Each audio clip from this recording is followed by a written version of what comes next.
Baik,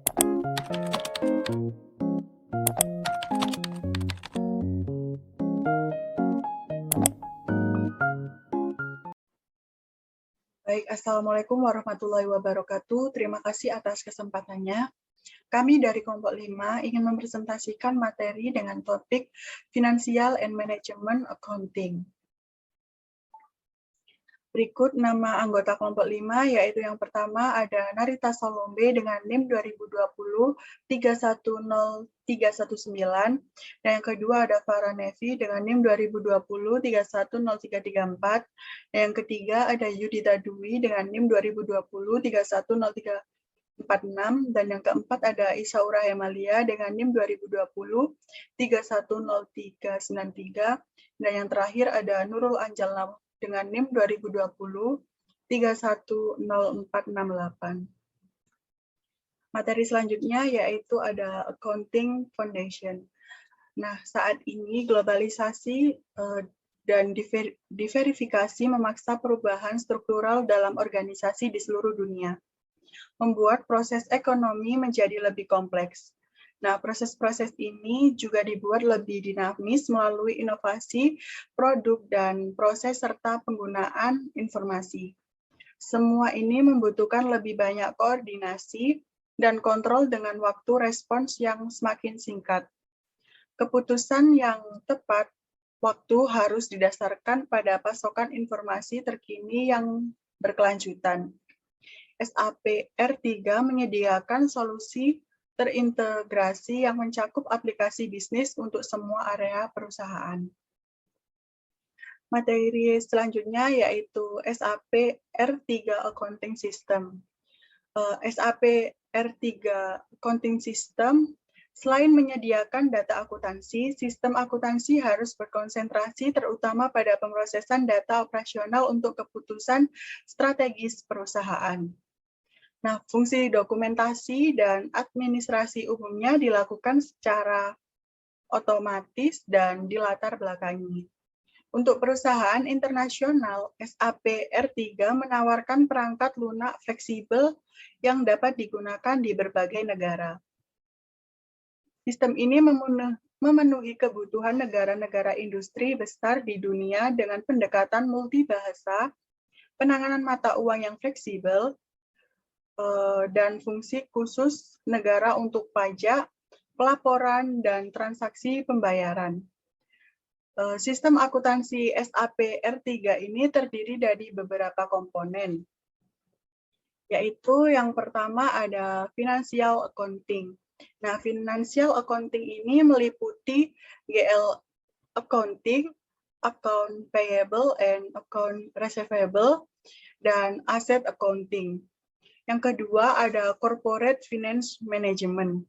Ini meliputi manajemen keuangan perusahaan, seperti perencanaan, analisis, pendukung keputusan, transaksi keuangan, pembayaran, dan kapabilitas risiko di berbagai lingkungan grup. Ada Treasury Management, seperti uang tunai, saham, obligasi, dan derivatif. Enterprise Controlling ini meliputi yaitu EIF atau Sistem Informasi Eksekutif, Profit Center Accounting, Legal Consolidation, dan Planning.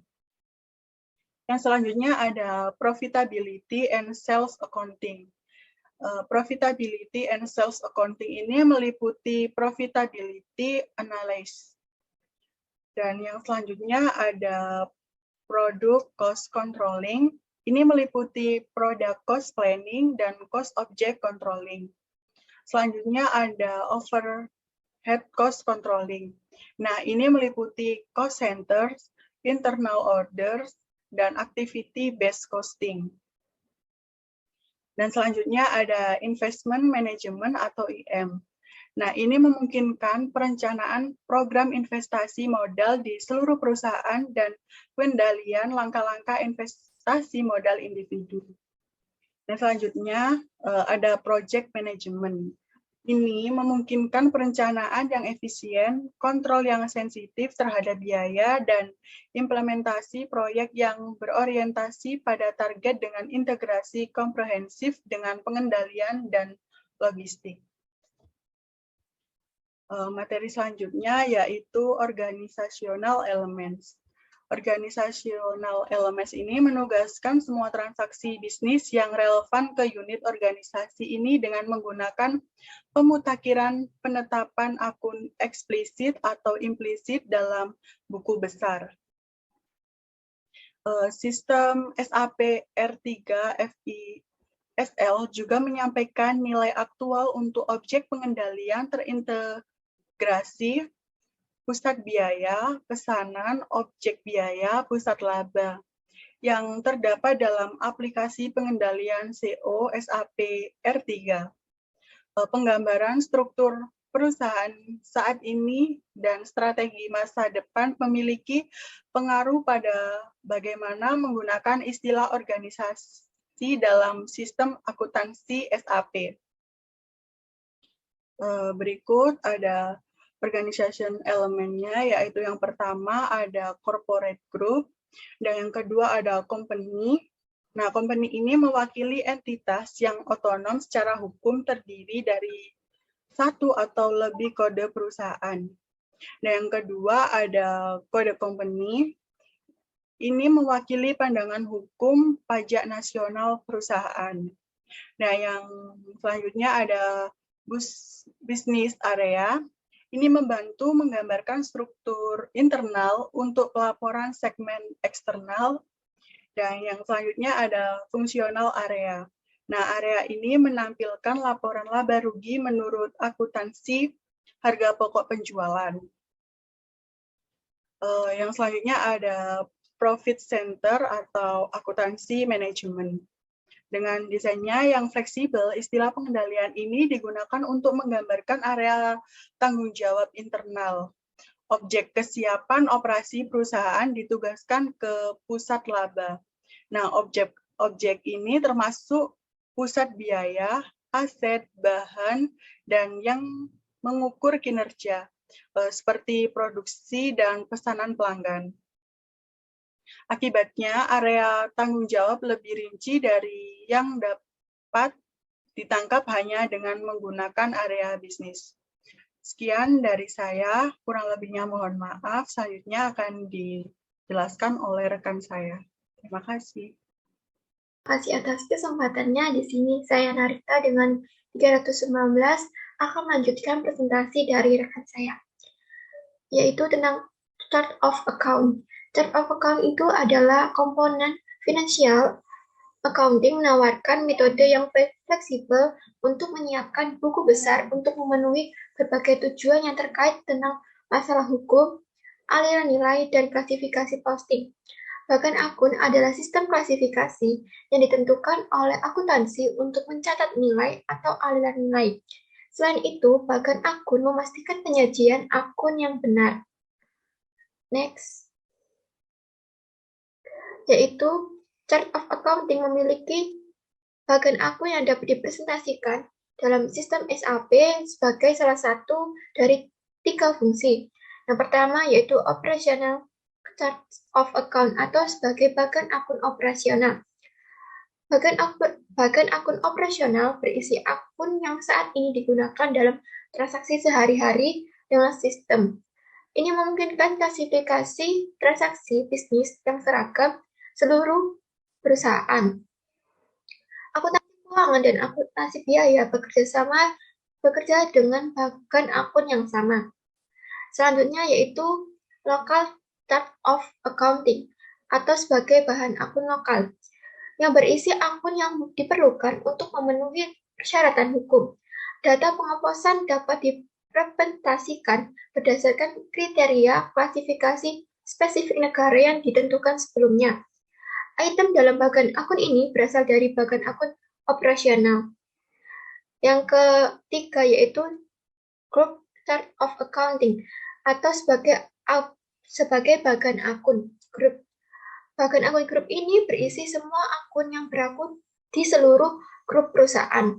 Data postingan dapat diproses atau diwakili berdasarkan prasyarat akuntansi grup. Eksternal item dalam bagan akun ini berasal dari akun operasional. Kemampuan untuk menentukan bagan akun yang berbeda memungkinkan evaluasi yang fleksibel. Posting dapat diproses pada beberapa level dalam hierarki perusahaan. Pengemposan dalam dokumen harian diposting dari bagian operasional akun menggunakan nomor akun. Sebagai alternatif, kita juga dapat melakukan evaluasi untuk negara tertentu yang memungkinkan kita untuk melakukan operasi dalam grup perusahaan tanpa mengabaikan persyaratan evaluasi secara eksternal. Next, yaitu ada Customer Master Accounting Receivable atau piutang usaha pelanggan. Catatan induk pelanggan berisi semua informasi yang dibutuhkan perusahaan untuk berhubungan dengan bisnis dengan pelanggannya. Data ini untuk mengontrol prosedur posting dan pemrosesan selanjutnya, seperti pembayaran dan dunning. Catatan induk pelanggan ini juga memberikan informasi tentang pelanggan untuk Departemen Akuntansi dan Penjualan. Data pelanggan ini disimpan secara terpusat dalam sistem. Ini berarti bahwa catatan data selalu konsisten dan bebas dari redundasi. Dan catatan induk ini pelanggan dijadikan dalam fitur-fitur beberapa berikut. Yang pertama yaitu memberikan gambaran umum tentang semua data pelanggan setiap saat. Yang kedua yaitu memungkinkan akses fleksibel ke data. Yang ketiga yaitu membentuk basis data yang mengontrol pengisian otomatis dan transaksi pembayaran otomatis. Next, yaitu tentang Structure of Customer Master. Struktur 3 bagian catatan induk memungkinkan untuk secara fleksibel menggambarkan sebagai struktur organisasi dalam satu operasi. Yang pertama yang itu general data atau data umum. Data ini sama-sama relevan untuk setiap kode perusahaan dan setiap organisasi penjualan dalam sebuah perusahaan. Lalu ada data data for company code atau data untuk kode perusahaan. Data ini mencerminkan perjanjian khusus perusahaan dengan pelanggan. Lalu yang ketiga yaitu data for sales, data untuk penjualan. Nah, data ini memiliki karakteristik yang berbeda untuk organisasi dan saluran penjualan perusahaan. Next, Vendor Master Accounting Payable atau utang usaha induk vendor yang berisi semua informasi yang dibutuhkan perusahaan untuk berhubungan bisnis dengan vendor. Data ini juga mengontrol transaksi posting serta pemrosesan data posting. Baik Departemen Akuntansi dan pembelian menggunakan catatan induk untuk tujuan ini. Lalu untuk vendor master account payable disimpan secara terpusat dalam sistem. Ini memastikan juga bahwa data selalu konsisten tanpa dipublikasi. Catatan master vendor menyediakan hal beberapa berikut. Yang pertama, ikhtisar semua data untuk vendor tertentu. Yang kedua yaitu akses data yang fleksibel. Yang ketiga, data dasar digunakan untuk mengontrol transaksi pembayaran dan untuk mempresentasikan proses bisnis. Seperti posting faktur awal, selain itu juga desain fleksibel vendor master record sangat cocok untuk kebutuhan khusus. Next, yaitu ada vendor master accounting payable memiliki pertama yaitu general data. General data ini meliputi data alamat dan telekomunikasi, informasi vendor group, vendor umum seperti grup, perusahaan, cabang industri, serta rincian bank. Lalu ada company code data, yaitu mencakup kebijakan khusus perusahaan mengenai transaksi pembayaran, prosedur dunning, dan informasi korespondensi. Data ini juga mencakup syarat pembayaran yang disepakati dan metode pembayaran, seperti cek, transfer, atau wesel. Selain itu juga memasukkan akun rekonsiliasi atau hutang, membuat tautan ke buku besar. Angka transaksi untuk akun buku besar ini secara otomatis diperbarui ketika postingan ini dibuat oleh akun vendor. Lalu Yang terakhir itu berbasis organisasi data yang mencakup informasi pernyataan, pesanan, dan verifikasi faktur. Data ini diperlukan jika kita menggunakan fungsi pembelian sistem SAP. Data ini dapat ditambah atau diubah kapan saja yang kita inginkan. Selanjutnya yaitu asset management. Asset management adalah peningkatan otomatis membuat perencanaan dan pemantauan aset tetap untuk tujuan akuntansi eksternal dan internal menjadi semakin penting. Selain akuntansi murni dan persiapan neraca, ada persyaratan ekstensif untuk pengendalian dan pemantauan pemeliharaan. Untuk klasifikasi vertikal, unit ekonomi kompleks pada aset komponen ada aset komponen kelompok, super angka aset, serta nomor aset utama dan sub nomor aset. Sementara kapitalisasi umum dilakukan pada nomor aset utama, subnomor digunakan untuk mewakili komponen khusus yang dapat dipertukarkan atau perluasan aset berikutnya. Jika beberapa pencatatan induk digabungkan untuk perhitungan penyusutan umum, aset kelompok terbentuk. Untuk nomor super, aset digunakan dalam pelaporan untuk menjumlahkan sejumlah catatan master aset yang diinginkan. Terlepas dari urutan proses yang digunakan untuk mengkapitalisasi aset, sistem terorganisasi mendukung semua transaksi yang memungkinkan terjadi, termasuk akuisisi aset didahului dengan pesanan pembelian yang dihasilkan dalam pembelian SAP R3 yang diikuti dengan penerimaan barang dan faktur.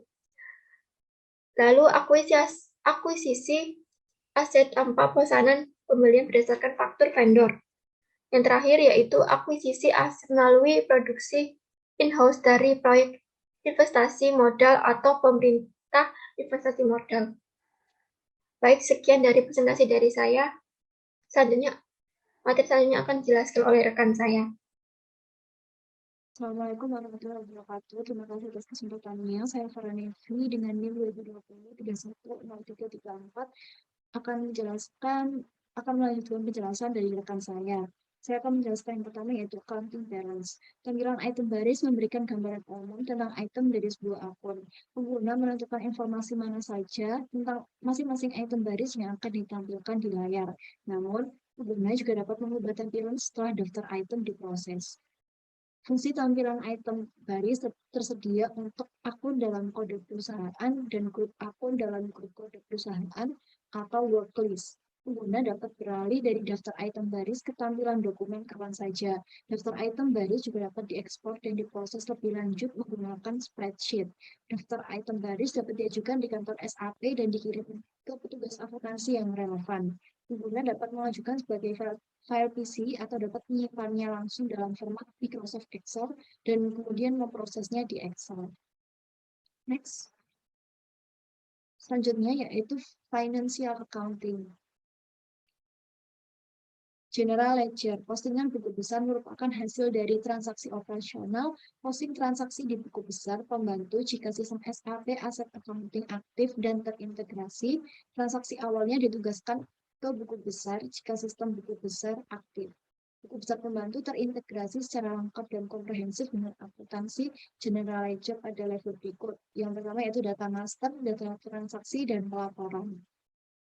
Data master terdiri dari bagian akun bersama dan semua elemen penugasan akun dari buku besar pembantu termasuk akuntansi biaya. Parameter data master dapat dibagi, data dapat saling diverifikasi kebenaran dan validitasnya. Integrasi data posting tercermin dalam database dokumen pusat sebagai ruang penyimpanan untuk memori data transaksi, item baris yang sesuai dari akuntansi buku pembantu dengan data asli dan penetapan akun untuk dokumen pusat. Basis data bersama berarti pembuatan dan pemeliharaan data yang tidak berlebihan, sistem dokumentasi dan tinjauan yang dapat diverifikasi dengan jelas setiap saat, akses lengkap ke semua aplikasi, dan pelaporan sistem informasi yang dapat disesuaikan sepenuhnya. Integrasi data terbukti karena semua aliran dokumen untuk transaksi bisnis ditautkan dengan mentransfer persyaratan penetapan akun yang telah ditentukan sebelumnya. Next, accounting receivable. Piutang usaha bertanggung jawab untuk memantau dan mengendalikan rekening pelanggan dalam komponen akuntansi keuangan SAP. Analisis akun, laporan daftar tanggal jatuh tempo, dan sistem billing yang fleksibel semuanya memudahkan untuk melacak item yang terbuka. Korespondensi terkait dapat disesuaikan dengan kebutuhan masing-masing perusahaan. Ini juga berlaku untuk pemberitahuan pembayaran, konfirmasi saldo, dan laporan rekening. Pembayaran masuk dapat ditetapkan ke piutang jatuh tempo, baik menggunakan fungsi entry yang mudah digunakan atau transfer data otomatis. Selanjutnya yaitu accounting payable. Utang akun mengelola data akuntansi untuk semua vendor. Ini juga merupakan komponen integral dari proses akuisisi, berfungsi sebagai sumber informasi penting bagi Departemen Pembelian mengenai pengiriman, faktur, dan nilai pembayaran. Pembayaran dilakukan agar keuntungan maksimal diambil dari diskon yang tersedia, baik menggunakan formulir tertulis standar atau sarana elektronik. Sistem ini mendukung semua metode pembayaran internasional. Untuk melacak item terbuka, sistem menyediakan analisis akun, perkiraan tanggal jatuh tempo, dan penilaian risiko. Misalnya, untuk mata uang asing. Jejak audit saldo, saldo akun, dan jurnal mendokumentasikan transaksi dalam utang usaha. Selanjutnya yaitu accounting dokumen. Dokumen akuntansi adalah hasil dari posting di akuntansi keuangan. Ada dua jenis dokumen. Yang pertama yaitu dokumen original atau dokumen asli. Berisi tanda terima, faktur, cek, dan laporan bank. Yang kedua yaitu memproses dokumen. Ada dokumen akuntansi, sampel dokumen, dan recurring entry dokumen. Dokumen adalah penghubung antara transaksi bisnis dan posting dalam akuntansi.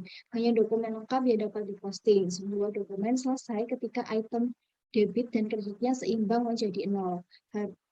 Pengguna harus memasukkan penetapan akun minimum yang ditentukan oleh sistem.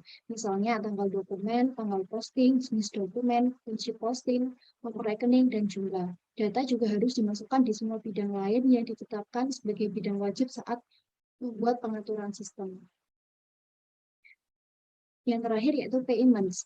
Sistem memeriksa apakah penetapan akun minimum telah dibuat, misalnya tanggal dokumen, tanggal posting, jenis dokumen, kunci posting, nomor akun, dan jumlah. Jika Anda memasukkan kunci yang tidak ditentukan dalam sistem akan mengeluarkan pesan kesalahan. Pengguna harus memperbaiki entry sebelum dapat memasukkan dokumen lagi.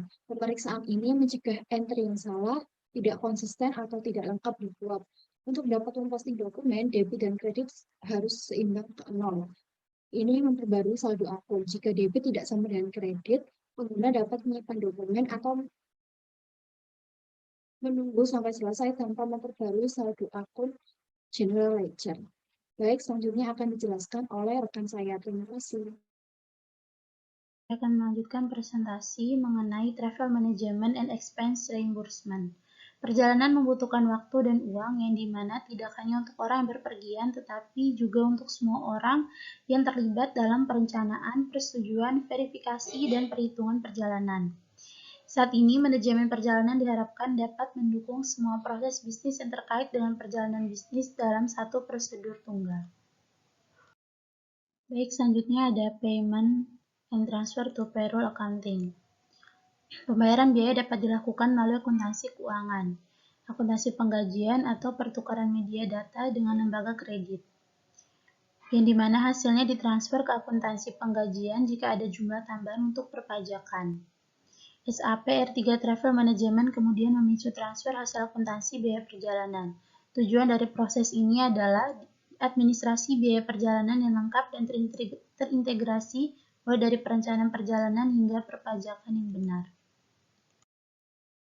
Baik, selanjutnya ada manajemen accounting, yang dimana dalam manajemen accounting ini kita akan mempelajari mengenai gambaran tentang controlling atau CO dan komponen aplikasi enterprise controlling atau EC, termasuk organisasi elemen dan data induk. Baik, selanjutnya ada FI and CO. FINCO ini yang dimana standar versus flexibility, komponen aplikasi MySAP Financial Controlling yang berisi semua fungsi akuntansi yang diperlukan untuk pengendalian efektif. Jika sebuah organisasi membagi akuntansi menjadi sudut pandang internal dan eksternal, maka CO mewakili perspektif akuntansi internal karena memberikan informasi bagi manajer. CO termasuk akuntansi biaya dan pendapatan. Bersama dengan komponen aplikasi Enterprise Controlling, Profit Center Accounting, dan Consolidation, CO mencangkup semua aspek akuntansi manajerial. Sehingga ini menawarkan pilihan luas alat fungsional yang dapat digunakan untuk memberikan informasi akuntansi manajerial tanpa batas pada persyaratan hukum laporan keuangan yang diperlukan untuk tujuan pelaporan eksternal, misalnya seperti neraca dan laporan P dan L yang dibuat di FI. Persyaratan pelaporan eksternal ini adalah biasanya ditetapkan oleh standar akuntansi umum seperti GAAP atau IAS, serta oleh berbagai persyaratan hukum yang diamanatkan oleh otoritas pengatur. Baik, selanjutnya ada komponen of management accounting. Akuntansi manajemen ini terdiri dari komponen aplikasi di area controlling dan enterprise controlling. Pengendalian ini memberi kita informasi untuk pengambilan keputusan manajemen. Ini memfasilitasi koordinasi, pemantauan, dan optimalisasi semua proses dalam suatu organisasi, dan melibatkan pencatatan konsumsi faktor produksi dan layanan yang disediakan oleh suatu organisasi. Komponen-komponen tersebut yaitu mencangkup yang pertama ada cost center accounting, yaitu akuntansi pusat biaya untuk tujuan pengendalian dalam organisasi kita. Ini berguna untuk pembebanan biaya overhead yang terkait dengan sumber alokasi di mana biaya tersebut terjadi. Yang kedua ada internal orders, yaitu pesanan internal untuk mengumpulkan dan mengendalikan biaya sesuai dengan pekerjaan yang mengeluarkan biaya. Ini dapat ditetapkan melalui anggaran untuk pekerjaan yang dipantau oleh sistem untuk memastikan bahwa anggaran tersebut tidak terlampaui. Yang ketiga ada activity based costing, yaitu menganalisis proses bisnis lintas departemen, tujuan dari seluruh organisasi dan optimalisasi arus bisnis yang diprioritaskan. Selanjutnya ada product cost controlling, yaitu pengendalian biaya produk yang dimana menghitung biaya yang terjadi selama pembuatan produk atau penyediaan layanan. Ini memungkinkan kita untuk menghitung harga minimum di mana suatu produk dapat dipasarkan secara menguntungkan. Selanjutnya ada profitability analysis, yang dimana menganalisis keuntungan atau kerugian organisasi berdasarkan segmen pasar individu. Sistem mengalokasikan biaya yang sesuai dengan pendapatan untuk setiap segmen pasar. Analisis profitabilitas ini memberikan dasar untuk pengambilan keputusan, misalnya untuk penentuan harga, pemilihan pelanggan, pengkondisian, dan untuk memilih saluran distribusi. Selanjutnya ada Profit Center Accounting.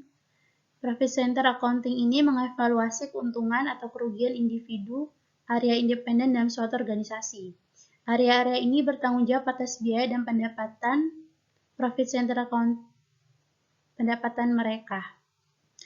Profit Center Accounting ini adalah komponen akuntansi statistik dan sistem SAP, yang berarti bahwa itu terjadi pada basis statistik pada saat yang sama dengan akuntansi yang benar.